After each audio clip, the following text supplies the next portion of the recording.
Assalamualaikum warahmatullahi wabarakatuh. Jumpa lagi dengan Amel di Mimbar Sepekan. Kali ini kita kembali menyapa Bang Jepri Jebua. Apa kabar Bang? Kabar baik Kak Amel. Sehat-sehat aja ya Bang ya? Sehat. Oke Bang. Bang, untuk edisi koran Mimbar Umum dalam seminggu terakhir ini, Ya. kita tuh yang menjadi berita utama kita ya apa Bang? Oke, baik Mbak Amel. Dalam sepekan ini kita fokus ya terhadap potret kemiskinan di Kota Medan. Jadi kita terus secara berkesinambungan mengangkat berita-berita itu.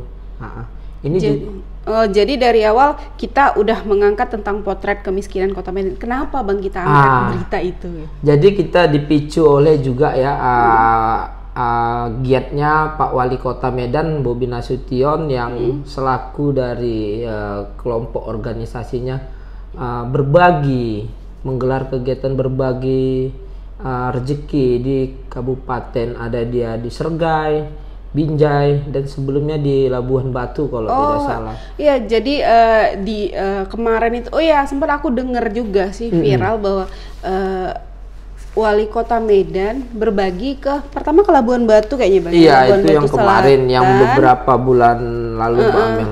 Kemudian tiba-tiba dia berbagi juga ke Binjai ke Srgai ya. Iya. Srgai, habis itu ke Binjai ya Bang. Tapi kita dalam tanda kutip ya Mbak Amel, bahwasannya di situ Bobi Nasution selaku bukan menjadi wali kota Medan, tetapi mewakili wakil ketua umum HIPMI. Memang kewajiban dia gitu ya. Iya. Memang gitu. Tapi kenapa kita tiba-tiba mengangkat tentang potret kemiskinan Kota Medan gitu? Iya, jadi kan ini dampak dari kenaikan BBM. Isu-isu itu kan sudah mulai naik. Jadi Mimbar Umum secara visioner memikirkan itu, tentunya ada imbas dari kenaikan BBM Mbak Amel. Jadi ketika di Srgai kemarin itu yang ironisnya itu juga kita tidak mengetahui nih ya peranan Pak Bobi saat membagi sembako dan uang kepada Bilal Mayit, guru mengaji dan guru sekolah minggu itu. Apakah hanya klaim semata juga? Karena kita angkat di Mimbar Umum ya edisi Rabu 20 September ini Mbak Amel. Kadiskominfo akui murni anggaran zakat ASN. Jadi gitu. Jadi istilahnya di pemberitaan bahwa Wali Kota Medan sebagai wakil ketua HIPMI Bobi Nasution itu datang memberi ke pada warga Srgai. Memberi kepada warga Srgai. Tapi sebenarnya itu bukan dana dia ya gitu ya. Bukan jadi begini ya Mbak Mel, kita sudah mendugaskan wartawan beberapa waktu lalu untuk meng-cross check agar berita ini punya nilai yang cover by set, berimbang, tidak sepihak. Jadi setelah kita menugaskan wartawan, dapatlah informasi dari Kadiskominfo Srgai. Di situ ada dia Bapak Dr. Andus Akmal. Jadi dia mengatakan bahwasannya anggaran itu murni dari zakat. Jadi di situ ada program Mbak Mel di Srgai itu untuk gerakan amal soleh. Jadi gerakan amal soleh itu gaji dari ASN yang beragama Muslim dipotong 2,5% gaji dan tunjangannya untuk masuk kas di gerakan amal soleh. Sedangkan untuk ASN yang beragama Kristen, dia di situ disebut namanya itu gerakan amal kasih. Jadi setiap ASN yang yang memperoleh gaji dan tunjangan, dia dipotong gajinya secara langsung oleh struktur organisasi yang menggerakkan itu. Jadi organisasi yang ada di dalam tubuh ASN itu ya, yang menggerakkan untuk pengumpulan dananya. Jadi waktu kehadiran Pak Bobi di situ itu bukan dengan anggaran APBD Pemkab Srgai ataupun Pemko Medan. Itu nggak ada dia sebagai wakil ketua HIPMI, apakah dia memberikan bantuan juga di acara itu atau gimana? Nah, jadi diakui oleh Kadiskominfo bahwasannya Pak Bobi menelpon Pak Bupati Srgai untuk turut serta. Jadi kita tidak tahu miskomunikasinya di mana. Kita juga sudah kemarin menghubungi Kadiskominfo Medan ya, Pak Harman Pane, tapi Pak Kadis mengatakan ya bukan wewenang saya Bang, karena di situ bukan kapasitas saya untuk berkomentar karena di situ Pak Bobi selaku Waketum HIPMI. Jadi ini cukup miris ya Mbak Amel terhadap ASN yang memberikan zakat, karena ini masalah juga jangan sebagai jadi ajang ya, jadi ajang pencitraan seseorang dari dana yang mereka kumpulkan istilahnya ya. Jangan sampai gitu ya Bang ya. Ini kan makanya kita harapkan juga ini bisa dikomunikasikan sebaik-baiknya, karena ini bukan kali pertama terjadi. Setelah peristiwa ini juga di Binjai. Jadi di situ Bobi Nasution selaku ketua APEKSI juga dalam kegiatan yang hampir sama membagikan bantuan kepada Bilal Mayit, kepada guru mengaji dan guru sekolah minggu. Dan itu tetap sama bantuannya itu dikumpulin dari dananya. Kalau untuk ini masih perlu tindak lanjut apakah dengan program yang sama atau dari APBD, sehingga ini menjadi miris. Kita simpati bahwasanya rupanya di Kota Medan itu masih banyak warga yang cukup dramatis hidupnya. Ini contoh yang Mbak Mel, kaki kita janda di Medan Johor luput bantuan pemerintah. Ada rumahnya, kasihannya Bang, lihat rumahnya ini di bantaran rel nih Mbak Amel. Jadi ini seorang janda yang tidak mendapatkan BPJS PIB, BLT dan lain sebagainya. Sementara tetangga samping kanan kirinya itu rumahnya distempel di bawah sebagai warga miskin. Apa terjadi itu ya, pendataan dari sepertinya itu udah jadi rahasia umum ya Bang, pendataan dari Kepling kita itu, Kepling di Kota Medan itu dugaan ya kurang menyeluruh ya. Yang kenal aja tuh duluan didata, sisanya baru dikasih sama yang nggak kenal kayaknya Bang ya. Nah, itulah menjadi PR pemerintah Kota Medan ya, Mbak Amina. Ini juga korban PHK terhimpit kesulitan ekonomi. Begitu juga dia sudah menjadi korban PHK di masa pandemi COVID kemarin, akan tetapi tidak mendapatkan bantuan apa-apa dari pemerintah. Dan kayaknya seharusnya Bobi Nasution juga sebagai wali kota Medan, kalau ada bantuan-bantuan seperti itu seharusnya diutamakan ke Kota Medan ya. Makanya jadi itu harapan kita Mbak Amel, sesuai dengan mungkin janji-janji kampanye yang terdahulu, bahwasannya Bobi ini selaku kaum milenial yang punya jejaring hingga ke nasional dapat membawa kue-kue nasional itu hingga ke daerah. Bisa membawa utamanya ke Kota Medan ya Bang ya. Akan tetapi kan ini juga menuju tahun-tahun politik, kita tidak mengetahui Pak Bobi atau mungkin ya Mbak Amel ambisi untuk naik ke Sumut 1 sah-sah saja. Bisa dibaca juga jadinya ya, bahwa karena kemungkinan kita melihat dari sisi turun gunungnya itu, dari Labuan Batu ke Sergei ke Binjai. Jadi penguasaan lokalisasi itu kan dalam suatu daerah itu cukup mumpuni ya. Jadi dia nggak hanya di Kota Medan, berarti orang baca ya pasti kemungkinan nih dia bakal ke Sumut 1 tuh ya. Maka pekan lalu itu LBH juga, Lembaga Bantuan Hukum Kota Medan, fokus terhadap itu.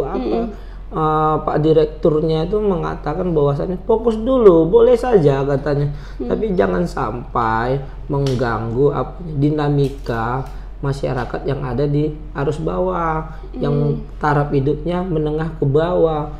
Sehingga Direktur LBH kemarin meminta dalam tanda kutip kalau berani inspektorat memeriksa itu apakah ada pelanggaran-pelanggaran kode etik atau pelanggaran kewenangan jabatan, sehingga ini jadi temuan awal apabila tindakan preventif agar tidak sampai ke KPK. Karena kemarin juga Pak Bobi sudah mulai diundang-undang oleh KPK Mbak Amel.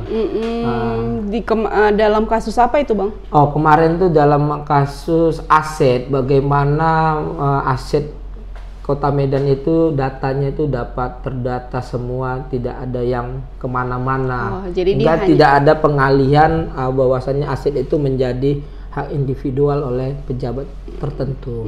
Jadi dia hanya sebagai hanya mendengar, KPK hanya mendengarkan pendapat dari wali kota ya? Iya, meminta pertanggungjawaban lah terhadap aset-aset itu kan, sekalian silaturahmi. Jangan sampai jadi apalah ya temuan ya Bang ya. Oke. Bang, ini berarti pemberitaan kita jadikan potret kemiskinan Kota Medan sebagai berita utama di koran Mimbar. Iya, dan ini akan berlangsung terus Mbak Amel. Akan berlangsung terus. Udah sepekan rencananya memang ya.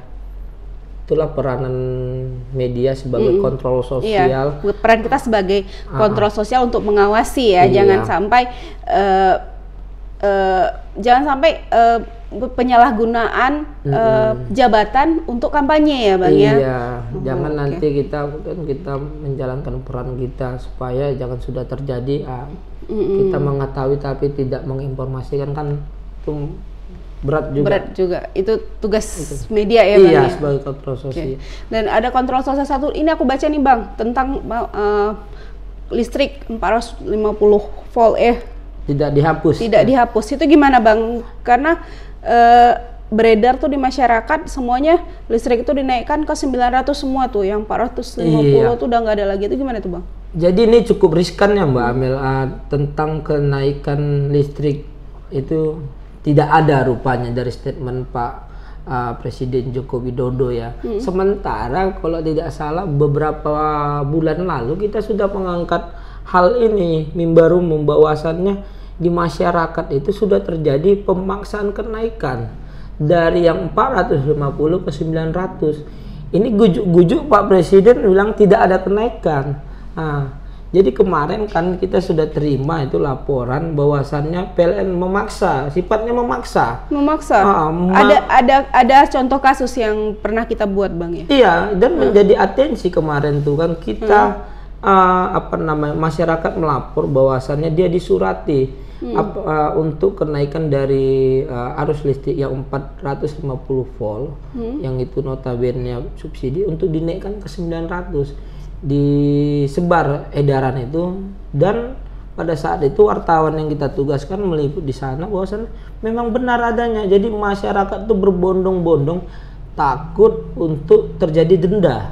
Jadi diklarifikasi lah ke sana. Ternyata iya dengan dalih-dalih hal sebagainya. Nah, jadi ini menjadi bola panas antara tidak ada kecocokan dengan presiden dan dengan PLN sendiri ya. Kementerian di bawahnya ya. Ini malah pernyataannya ini malah membantah selebaran dari PLN itu ya Bang ya. Jadi bukan, ini hal yang sudah terjadi kenaikan dibantah oleh presiden juga. Jadi ini catatan juga untuk Pak Menteri Erick Thohir ya, yang sudah mulai sering juga ke Kota Medan, khususnya Sumatera Utara, untuk melakukan evaluasi ini. Sudah ada larangan tapi sudah action. Jadi dasar dari PLN tersebut apa? Kan kita mengetahui PLN ini cukup strategis untuk ya mafia kelistrikan bermain di situ.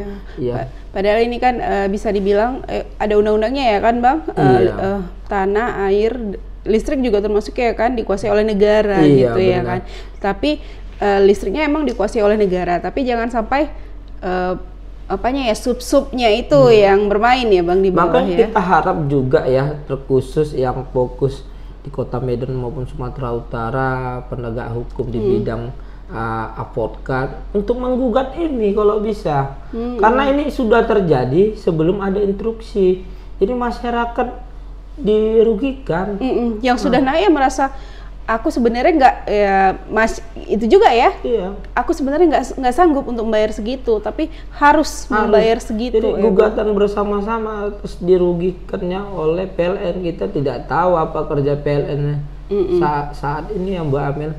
Faktanya masyarakat sedang susah. Jadi kenapa gujuk-gujuk menaikkan gitu loh. PLN sekarang luar biasa, sikit-sikit ancam.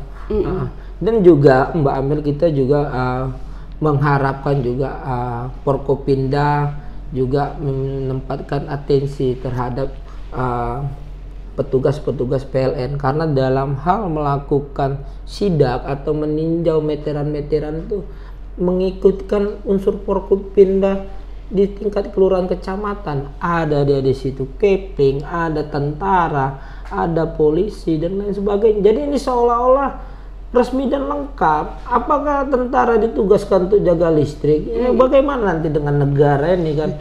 Jadi itu tidak boleh atau gimana itu Bang? Polisi. Kita juga harus jelaskan tuh sebenarnya dalam hal itu gitu. Jadi kita juga melihat ini aturan apa yang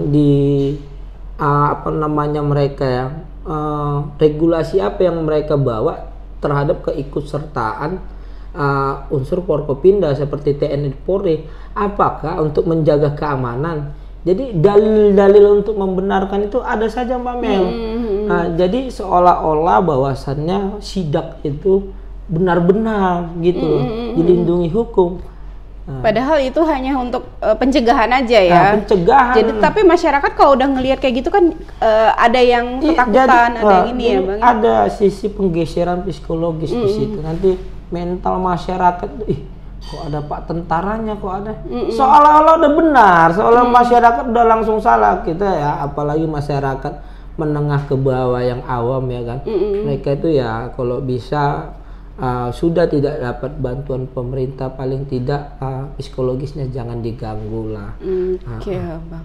Bang, aku ada lihat di beberapa, maaf ya Bang, aku lihat di beberapa ini ada yang pegang-pegang koran nih Bang. Banyak nih nunjukin koran. Kenapa nih Bang, pemberitaan kita juga banyak soal itu Bang? Ini terkait gaungan baca korannya Mbak Amel yang dipelopori oleh SPS Sumatera Utara, Serikat Perusahaan Pers. Jadi kan minat baca di Kota Medan khususnya ya Sumatera Utara juga berkurang, sehingga juga SPS bergerak bahwasannya Sumatera Utara ini juga di bidang media turut serta memperjuangkan atau memproklamirkan kemerdekaan Indonesia melalui media. Berhubungan dengan minat baca tersebut, jadi anak-anak sekolah sekarang bahkan kaum milenial menengah ke atas tidak lagi membaca koran karena ada gadget ya, ada handphone. Jadi harus informasi itu semua katanya bisa diperoleh dari handphone. Padahal akan tetapi aktualnya validasi dari kebenaran berita yang bersumber dari handphone ini kan kita masih dalam tanda kutip ya. Jadi perlu lagi ada filter. Akan tetapi kalau koran dia akan informasinya itu harus bawa itu kebenarannya itu dapat diuji gitu loh. Jadi istilahnya kelebihan dari koran itu adalah lebih faktual, lebih terjamin isinya itu pasti lebih ini ya, lebih terjamin ya, tidak hoak ya. Terus dan kredibilitas juga. Kredibilitas karena dicari oleh wartawan ya, karena kan profesional.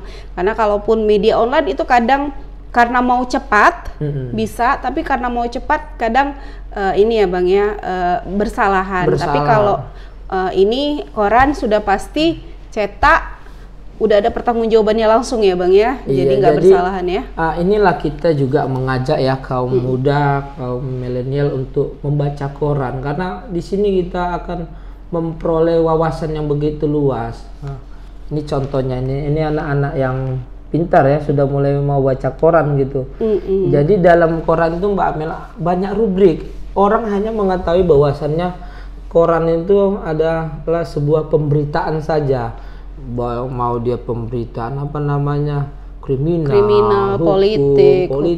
Sementara tidak, di dalam rubrik koran itu, contohnya koran Mimbar Umum menyajikan dia rubrik nasional bahkan internasional, kota, ekonomi bisnis. Jadi ekonomi bisnis di sini juga berperan di sini UMKM dan apa fashion ada di dalamnya. Dan lebih enak juga kalau udah terangkum ya istilahnya, udah kesimpulan. Jadi Bang, kalau bisa Abang ungkap bahwa koran itu masih sangat dibutuhkan masyarakat ya Bang ya. Dan wajib harus baca koran. Wajib baca koran. Iya.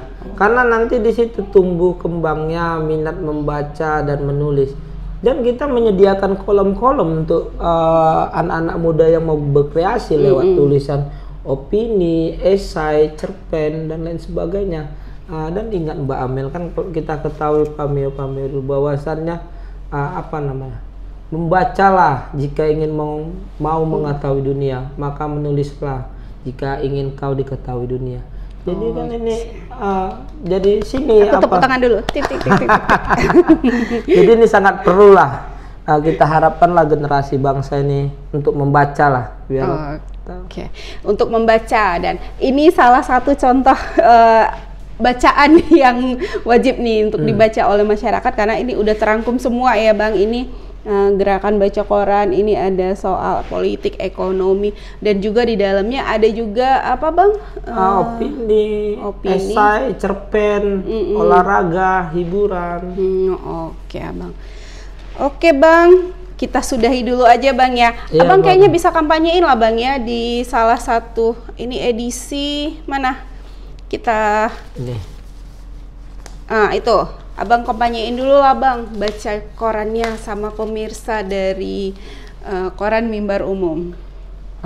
Sahabat Mimbar Umum, silakan ya untuk menambah wawasan, silakan baca koran, terkhusus koran Mimbar Umum yang selalu menyajikan informasi terpercaya dan aktual. Dengan harga berapa Bang? Di harga 3.500. 3.500. Oke pemirsa, terima kasih Bang Jeffrey atas bincang-bincangnya. Oke pemirsa, begitulah Mimbar Sepekan kita pada hari ini. Assalamualaikum warahmatullahi wabarakatuh.